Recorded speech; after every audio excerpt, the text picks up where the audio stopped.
Velcro. What's your life going to look like? Metaphorically, but actually theoretically too. I love this company. I love Armand. You're actually making me, it's really weird. We'll just all cry. I don't really get like that too often. You can give me an applause for that.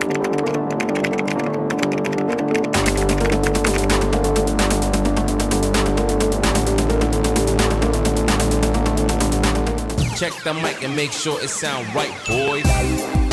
Hello, how's it going, everybody? Welcome to my channel. If you're new here, hello, my name is Cam, and if you're not new and you keep coming back again and again, thank you. I really appreciate you. Today's video is brought to you by my lovely Patreon supporters. And since we're talking about Patreon, I wanted to say a big thank you to Diana for joining my Patreon. Thank you so much, Diana. By your name, I'm assuming you're Romanian. So, bine ai venit, mersi mult pentru contribuție. There's a link to my Patreon in the description below. I post videos and updates about my life on there, and I occasionally post videos that I post here on YouTube in advance on Patreon. So if you're interested in that type of thing, there's a link in the description below. And with that, let's get into the video. This video, I've already filmed it before, but something interfered with my sound, and then I had to go to my hometown where my sister worked further on some dental procedures in my mouth. So basically, because of that, I'm bringing this video to you roughly a week late. You can give me an applause for that. I'm sorry about that. I promise I will at some point take control of my schedule, and that day is coming. No, but seriously, I really have struggled with time management for too long that it's no longer cute. It's no longer funny. I really need to get control of it. It's coming. That's nothing to be sad about. It's coming. Everything is temporary. Ed Mylett is one of the stars of the self-help industry. He is someone who platforms self-help gurus. He has a podcast that he posts on YouTube and on several podcast platforms. He's a self-help influencer in his own right as well. But a general problem that I have with Ed Mylett, Tom Bilyeu, and Lewis House, for example, and I'm sure there's more of them, but these are the people that I could think of right now, right off the bat. With them, I have this problem that they platform people like Joe Dispenza, who spread pseudoscience, and Oprah has done this too with platforming people like James Arthur Ray, who ended up killing people in his sweat lodge. 3 people died and 18 were hospitalized. Keep in mind, these people had paid 10 grand to be in there. So imagine paying 10 grand and going to a sweat lodge by a self-help influencer, realizing this is all crap, and you end up in the hospital, or worse, you end up dead. This is a big problem, platforming people that you don't do research on, or if you do research and you platform them and you know that what they're doing and saying is dangerous, then you are an accomplice. And this is not okay. I don't think we should give platforms to those people except for criticizing them, like I do. What I do is perfection. Okay, Ed Mylett was born in Diamond Bar, California, and I'm pretty sure this is a town and not a bar made of diamonds. He is 51 years old, and he comes from a family of alcoholics and drug addicts, as he describes them. Let me tell you what I come from, and I got to do this quickly. Here's what I come from. I come from alcoholics and drug addicts. Papa's dad died in a gutter when he was in 4th grade. He drowned in front of a bar. He had to drop out of school to support his family, 4th grade. No education. My grandfather's a stud. My grandfather stormed the beach of Normandy on D-Day. Yeah, pretty good dude. Oh. About a week after this picture was taken, Papa died.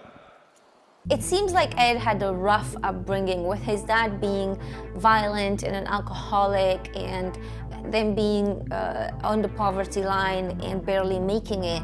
And this has apparently driven Ed to become someone very successful and to make a lot of money. However, I have a problem with the fact that Ed tells this story in every single interview. He never fails to mention how poor he was. He never fails to mention that his dad was an alcoholic and violent, but at the same time, it was his hero. Oftentimes, I find that they use these stories to become these relatable kings or relatable queens or whatever, and make themselves appear more like the other person watching who might be a potential client who might buy a product that they come up with. And I have a particular problem in the way that Ed has actually talked about his dad. My dad was a yeller before he was sober, and even a little bit after, truth be told.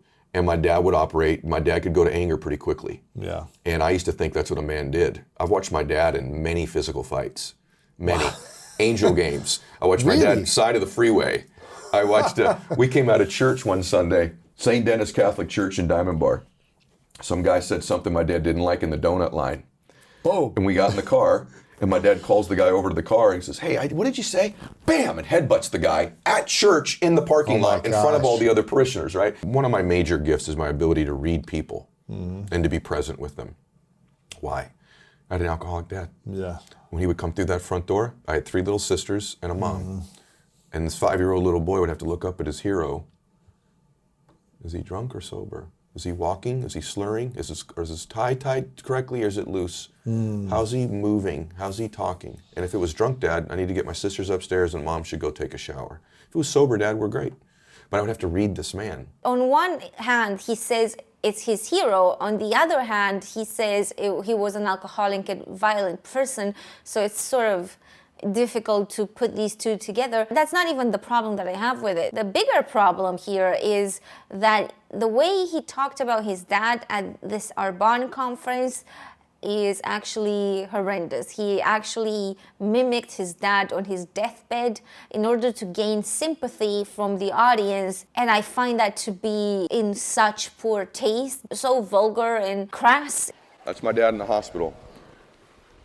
It was COVID. I would sit in the parking lot every day. I did my podcast from there.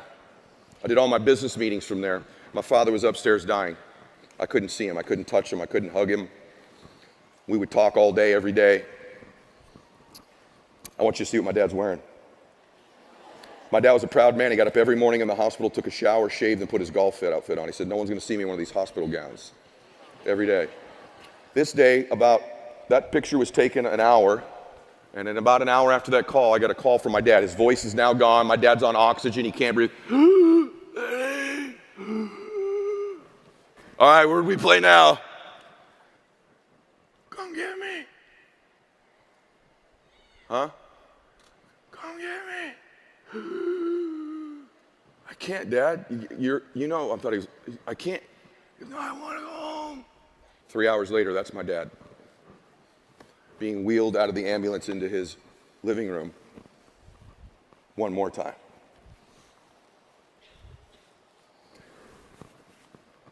That's my mom, his wife of 50 years, watching her husband come home one more time. And all these years later, he comes through a magnificent man one more time. Changed thousands of people's lives. And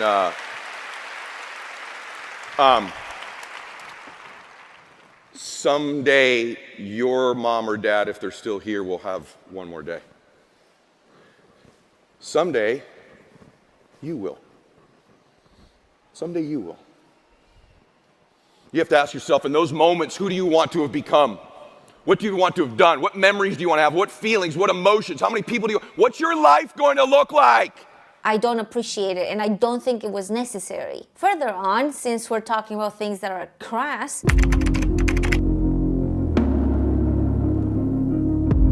I don't know if you noticed, but the self-help industry and every single person in the self-help space has a sob story. Even Dave Ramsey, whose parents had real estate companies and stuff like that, even he managed to turn that super privileged upbringing into a sob story. Mel Robbins did the same thing. Mel Robbins has had a private pilot dropping her off on Alaska and still managed to turn that into a sob story.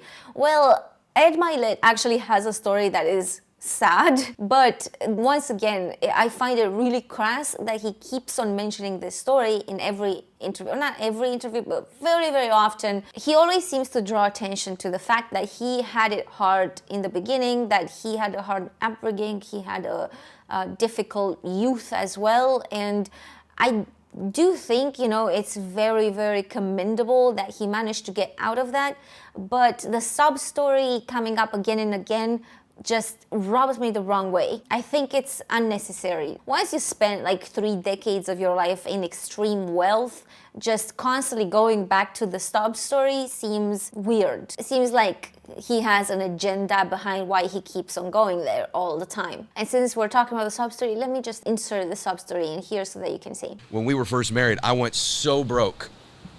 We had her, one morning I said, hey babe, your car got stolen. And it was just tragic because I couldn't get the car. It turns out I wasn't stolen. Got repoed. It was repoed. And then our house she's in there laughing right now. Then our house got foreclosed on. That was all bad, but then we lived in this apartment, not that far from here, man.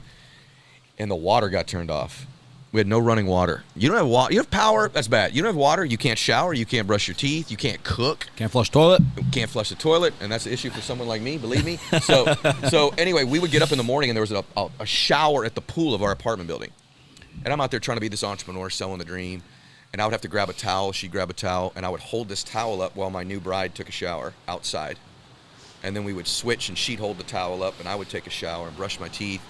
And we'd walk back up the apartment stairs, man, like I was so ashamed, like so emasculated. And she had to go get a job to support me as an entrepreneur. Most people don't know that story. So I come out to my car. I didn't make the sale. I was hoping I had enough gas money to get home. I'm like, I don't know if you ever had this feeling, but ATMs only spit out 20s. And I'm like, Lord, please let there be like 21 bucks in there so it'll kick me this 20 so I can get gas.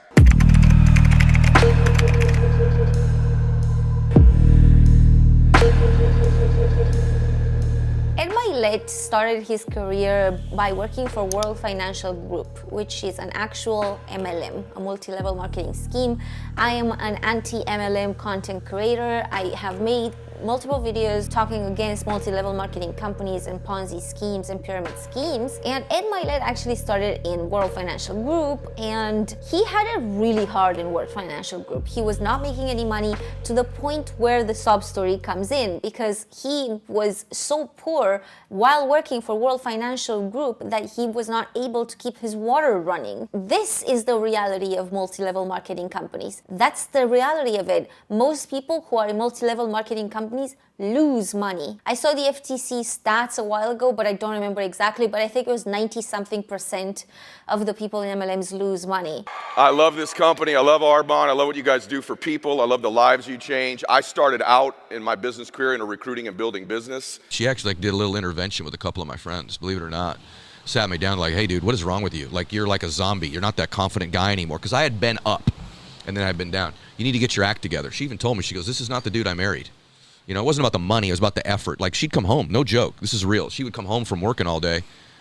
I'd be on the couch when she'd get there. And she's like, this is not who I married. And they did like literally an intervention. It was like, you're better than this. We believe in you. We love you. You can do it. It's insane to me that he, to this day, pushes MLMs on people, and he speaks at conferences like Arbonne, because I think he should know by now just how damaging those multi-level companies are to people's lives, to his life it was. While working for World Financial Group and making no money, in fact losing money and losing time, instead of protecting out other people from this, Ed Mylett went ahead and actually recruited his brother-in-law in his downline, despite the fact that his brother-in-law had a very well-paying job and was doing all right for himself. Instead of letting that person go on with their job that was very good and very successful. Not that far from here, it's a true story. My brother-in-law worked for LA Cellular, and I was an entrepreneur with a struggling business.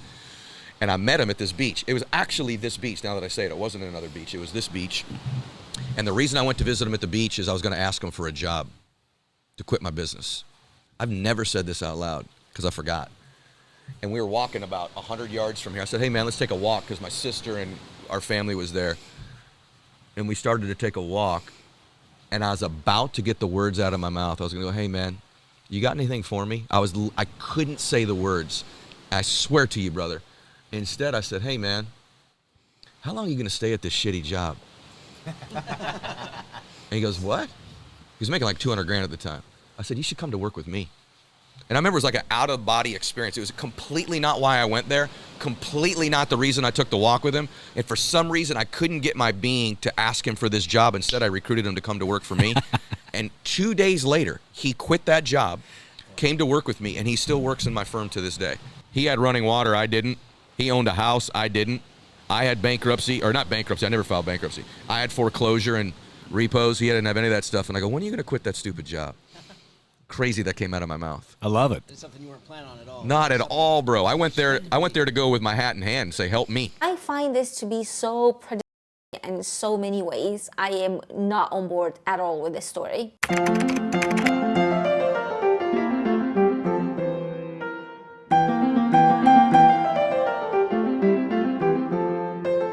Another story that makes me raise my eyebrow is the Velcro Car story. This story is so incredibly insane, and it's exactly what it sounds like. He had a car made of freaking Velcro. He had so little money, but he wanted to pretend that he had a lot of money to the point where he actually had a pretend Mercedes. And that to me is very, very telling of someone's character. If you're going to pretend that you have money because you know for a fact that nobody would go into your downline and nobody would buy MLM insurance from you if they knew that you made no money, that means, in my opinion, that you know you are a fraud. I'm getting so worked up. Sorry, I need to show you this Velcro Car story because it's like insanity. Velcroed.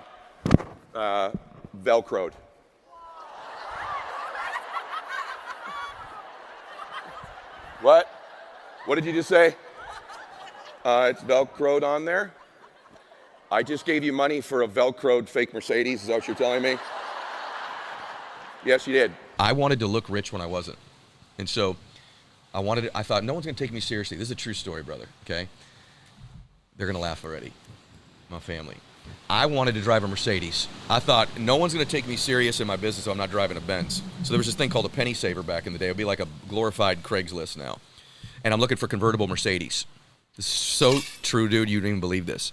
And you know what this is, but all of a sudden it's 60 grand, 60 grand, 60 grand. It says Mercedes 600 SL, parentheses, kinda. I'm like, tell me more. And what it was a Chrysler LeBaron. Oh, hell yeah. Kit car with a Mercedes body on it. So kit cars have welded other car bodies. Oh, yeah. This thing was 2 feet too long. Interior was a LeBaron. You know, the heat blew constantly. This gets way better. I drive down to Dana Point. I meet this lady. And I say, tell me about this kit car. She's like, look, it's $5,000. And it's wonderful. Only about half the people won't know it's real.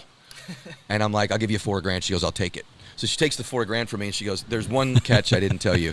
I swear to you, brother, this is true. She goes, it's actually not welded on there. I said, what do you mean? She goes, I said, how's the kit on the car? She goes, it's Velcroed. And I go, what did you just say? Say that again, because she's already got my money. She goes, it's Velcroed on there, but most of the car stays together pretty good. I said, the machine I'm going to drive 60 miles an hour is Velcroed together. She goes, you don't have to worry when you're driving fast. She goes, but when you drive up to a stoplight, don't stop too suddenly because the front left headlight will fly out into the intersection. And dude, I have a good social media following.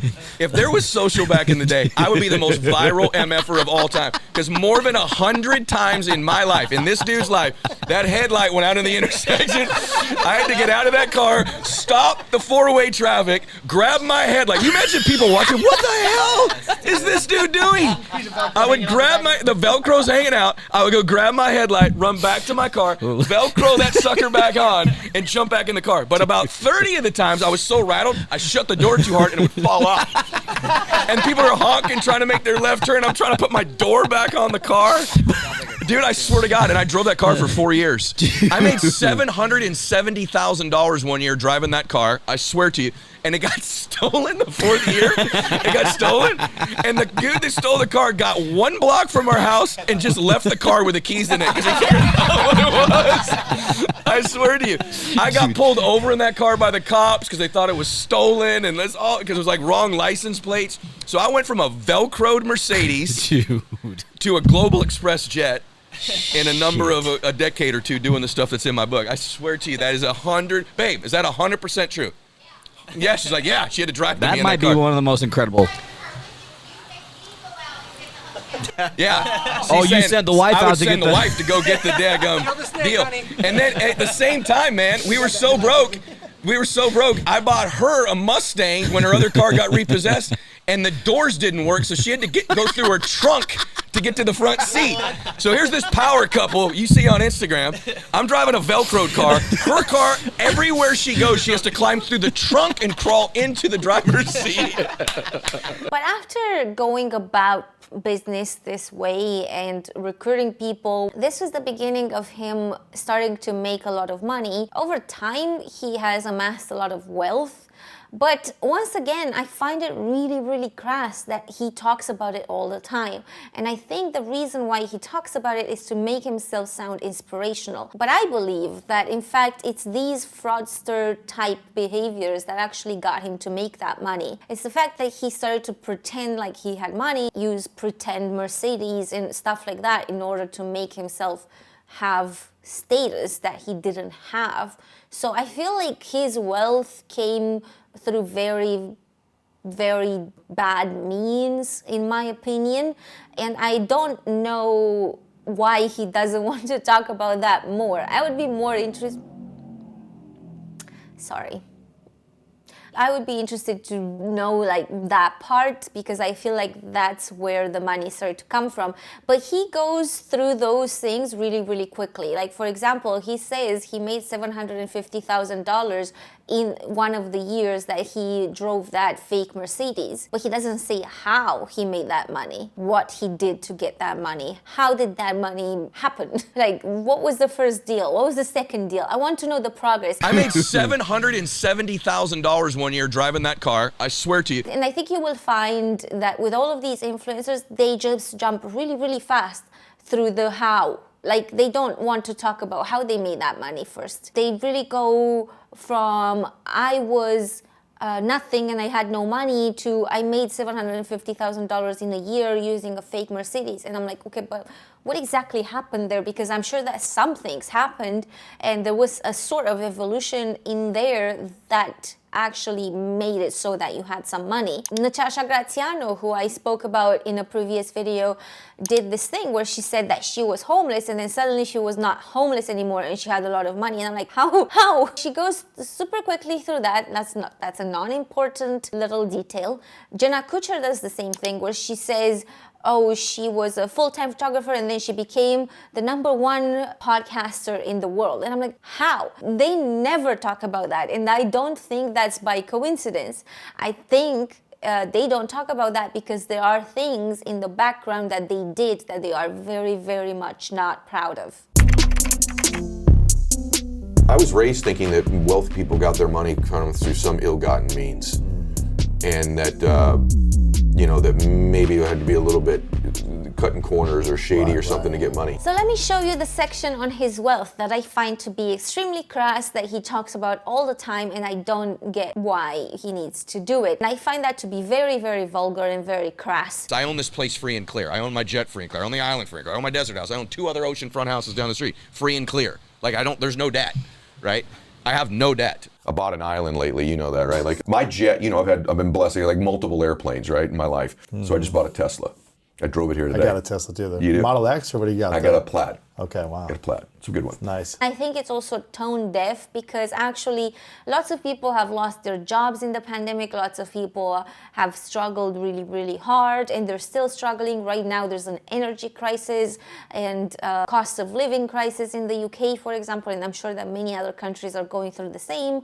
So there's a lot of things that are going on in the world. And I find it to be in poor taste to keep talking about how much money you have and the fact that you bought an island and blah, blah, blah. And this is across the board something to be applied to all the self-help gurus out there. They all talk about the immense wealth that they created because they think that that's how they're gonna inspire you. But what actually happens is not that they will inspire people. What happens is that people just look up to them because of that. And I personally don't think that people should look up to them because of it. I think that people should be really skeptical when they hear people talk about money like that. I have found in my experience that people who actually made their money tend to just not really talk about it all that much and just, focus on the conversation at hand instead of turning it to to navel gazing about how amazing they are and how much money they make. Like, is there anything of value that you want to say here aside from bigging yourself up? And I think that's the same reason why he told that story about his dad dying and made it so... Honestly, it was disgusting watching that. The punchline to that was, and he said, "I'm proud of you, Ed." and I'm like,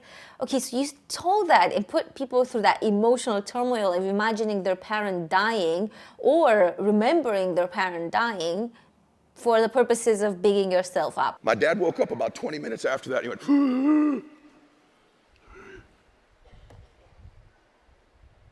"I'm so proud of you. I can't believe God gave you to me as my only son. I love you so much." And then he went, It's not nice. Moving on to this section, I'm not sure how true it is. I personally don't really believe it, but we're gonna go with what he is saying in this instance.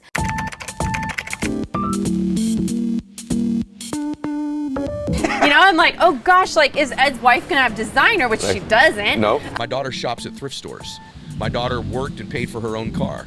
So I've had them earn things that otherwise they wouldn't have to earn. I personally think it's very telling when someone makes that much money, but his daughter needs to earn her car and his wife doesn't wear designer. If that is true, once again, I don't really believe it, but I'm just gonna take him as his word, you know, and I'm sure that the daughter having to earn her own car is a parenting strategy, and I'm not a parent, so I'm not here just criticizing, but if you make a lot of money and your family cannot enjoy it with you, like they don't get designer clothes and they don't get like nice things, it seems like, why did you make that money for? I don't understand it personally.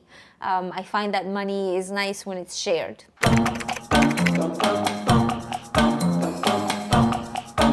One of Ed's biggest mentors and biggest heroes is a man by the name of Dyer. Wayne Dyer? Whatever. That is also a red flag to me. Wayne Dyer, when I met him really, really young, told me, "You're going to change the world, Ed Mylett." I met him on a beach. We watched the sun come up together in Maui. Yeah, I was running on the beach. That's where he lived. Yeah, I was running on the beach and we ran into each other. What was he like? I never met him. Incredible. So we became a dear friend of mine, but I'm running, you know, you get up before the sun comes up, I'm running on this, I'd won this incentive trip, and there's this bald dude running towards me with this hairy back. I'll never forget this sweaty, hairy back. And it was so long ago because I had a Sony Walkman on. Wow. And he had one, and he ran by me. I go, "That was Wayne Dyer." And I said, "Dr. Dyer, you changed my life." And he had this deep voice like mine, and he pulls it and he goes, "Well, I doubt that." Wow. And he goes, "I bet you changed your life." But he goes, "How did I help you?" And then he walked towards me and I get emotional, like God's been so good to me. We sat on this beach together and watched the sun come up for about an hour and a half. Man, do you have beautiful intentions. And that is something I knew about me. I know I have a good heart. The reason why this is a red flag to me is probably because the minute that you Google Wayne Dyer, if you just do more than 2 minutes of reading about him, it comes out that he has plagiarized Albert Ellis. Albert Ellis was a psychologist who came up with the rational emotive therapy, RET. Wayne Dyer wrote a book, and the entire book was based on the rational emotive theory that he had seen in a class given by Albert Ellis. Albert Ellis has since died, but when he was alive, he called Wayne Dyer out for plagiarizing his work, and he said that Wayne Dyer had been present to one of the group classes that he was giving, and basically his first book, or one of his first books, was completely plagiarized based on the RET, rational emotive therapy. Again, this was not hard to find. It took me like 2 minutes to find out, and I think it's very telling of a person when they have a hero that they didn't even read one page about. Seeing someone as a hero when they plagiarize, essentially steal, that's what plagiarizing is stealing someone else's work. You're not a person of great character, in my opinion, if you just hold this person in high regard when this person has stolen someone else's life work. But then again, Ed Mylett is a very relatable king, and he's very, very emotional in every single interview, despite saying it never happens to him. This is why I love you. You're actually making me, it's really weird. Don't just all cry. I don't really get like that too often. I don't know why this is making me emotional. Gets me, I'm emotional. I love you too. It makes me emotional. I get emotional. Like, I love you. Okay, we're almost at the end, and I have this section that I called Bending Time in Bizarro World.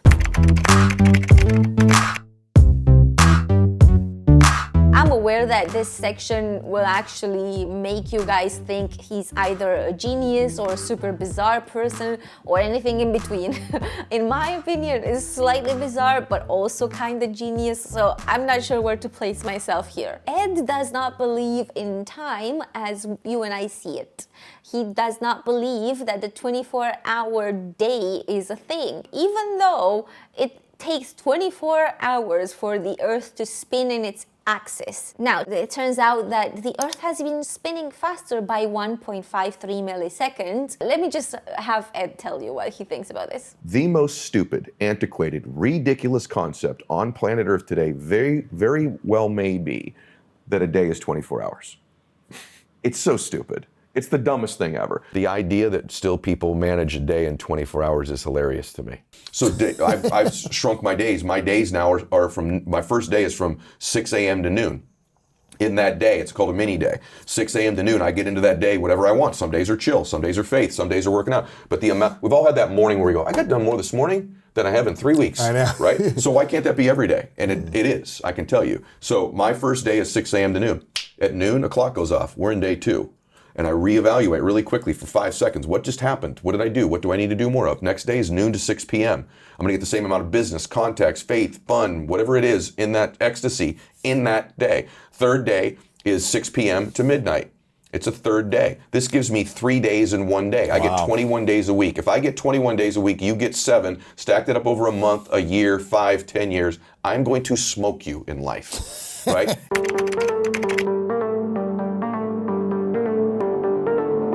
Not unlike a lot of incels and Tom Billier, who is also, you know, in the self-help industry in a very similar position as Ed Mylett, Ed also is a big fan of The Matrix, apparently. And I don't know why everyone has picked this movie to just make it into this big metaphor, because there's like hundreds of other movies across time that they could have picked, but for some reason it's always The Matrix, even though The Matrix very clearly points to incels and these people probably know it, right? Like, I don't think they do it unknowingly. Ed does not think of The Matrix in terms of incels, he thinks of it in terms of bending time again. And I know you're a huge Matrix fan. As I'm writing this chapter, this is Tom's chapter. I was like, this is the greatest chapter ever written. I love this. But one of the points that I make in the book is being able to slow things down and get into bullet time. But there's 2 things I love about The Matrix. One, I think that's an absolute example of the reticular activating system in the brain. The other part of The Matrix I love, I'll come up for air, is Neo is the one. He's the one. They were just helping some man get sober in some dark space in his life, never knowing the one was his son. Never knowing that this whole existence of my family was changed, not just by me being the one, not just by my dad's decision, but by a completely flawed person. I have a thing in the book called the matrix. And your matrix is your reticular activating system in your brain. It's the filter for your entire life. And finally, one thing that I wanted to talk about is that Ed Mylett actually talks about the small print.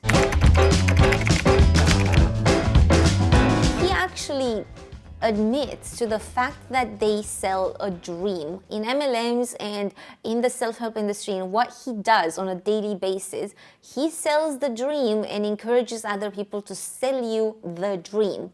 So even for you with this whole media empire you're building, one of your big roles, man, is to sell a big enough dream for everybody that gets around you, guests, vendors, advertisers, the guys that work with you, the ladies that work with you, that it is so big and so compelling that all of their dreams and visions for their life can fit inside that one. Yeah. McDonald's, #1 seller of food in the history of planet Earth. The Happy Meal. Happy Meal. #1 older real estate. They don't sell food, they sell happiness. Right. Their #1 meal is a Happy Meal. Their mascot's a clown. Yeah. It has nothing to do with food. Yeah. But they're in the evangelical dream selling happiness business. Great entrepreneurs, great parents, great people have this energy where they're selling you a dream that's big enough that you can fit inside it, and the dream at the end is happiness. Yes. That's the formula. If you're building a team, even in your own way and quiet, you got to sell a big enough dream that the dreams of everybody you come across can fit inside the one you're selling. You got to sell a big old dream. Your product is not any of the actual products you distribute. It's not stuff that makes people look or feel better. It's not the recruiting opportunity. Apple's products are not phones or Macs. McDonald's products are not hamburgers or fries. All great entrepreneurs understand the product that they actually sell, and they find a way to link it to what they do. I'm gonna give you some secrets. You've never heard any of this stuff before. Here's the business you're actually in. You're actually in the love and happiness business. And if you sell love and happiness to people, love and happiness to people, love and happiness to people, and you connect it to this organization and your team, you will enroll more people who stay, enroll more people who do something special. You can give me an applause for that. Now, when it comes to the fact that he uses these companies as an example of people selling the dream, I would argue that there are other reasons why these companies have managed to sell the happiness dream. The reason why you buy McDonald's, why you buy Coca-Cola, why you buy Apple, it's not just the fact that they sell happiness, it's that the products are really good. And the reason why these products are really good are, first of all, because of the fact that they taste good. They're all very addictive. While McDonald's and Coca-Cola are actually addictive through the substances that are in these products, but then there's a whole other bunch of companies that also do the same thing and use the same ingredients. And sugar is addictive as it is, and Apple is addictive via notifications and like just giving you a dopamine rush every time that you see something pop up on your screen. But I think the bigger reason really is marketing. These companies have had money behind them, and they have been able to push the marketing internationally and come to every single country. There's more marketing for Coca-Cola than there is for any other drink in the world. And these marketing strategies actually work long term. Like, the more you hear about a product, the more likely you are to recognize it when you see it. And if what you've heard were good reviews and good publicities and things like that, you are more likely to buy it. When other manufacturers don't have the same marketing capabilities, they will never be seen as good because of that. And these companies also have built a reputation over time of being, the drink of choice or the phone of choice or whatever. And I would argue that it's a lot more complicated and more nuanced than just selling happiness. MLMs should first focus on having a good product instead of recruiting. How about that? And once they have a good product, why not have actual people who are actually paid selling them? Why not have brick and mortar stores? The only reason that makes sense in my head why they have these representatives and they don't have brick and mortar stores and you're not able to buy the products yourself is because that is a more profitable way for the people at the top. It's not profitable for the people at the bottom. It's not profitable for the representatives. And I would know because I was actually in Avon when I was in high school, and I lost $100 like that just by signing up. And my dad was really mad at me. So, okay, well, that's it for now. Thank you very much for watching, you guys. Let me know what your opinion is of Ed Mylett in the comments below. I would love to hear if you have any more information too. So yeah, that's it for now. Thank you very much for watching. Don't forget to subscribe, like this video if you like it. Thank you to my patrons once again, and I'll see you guys in my next video. Bye!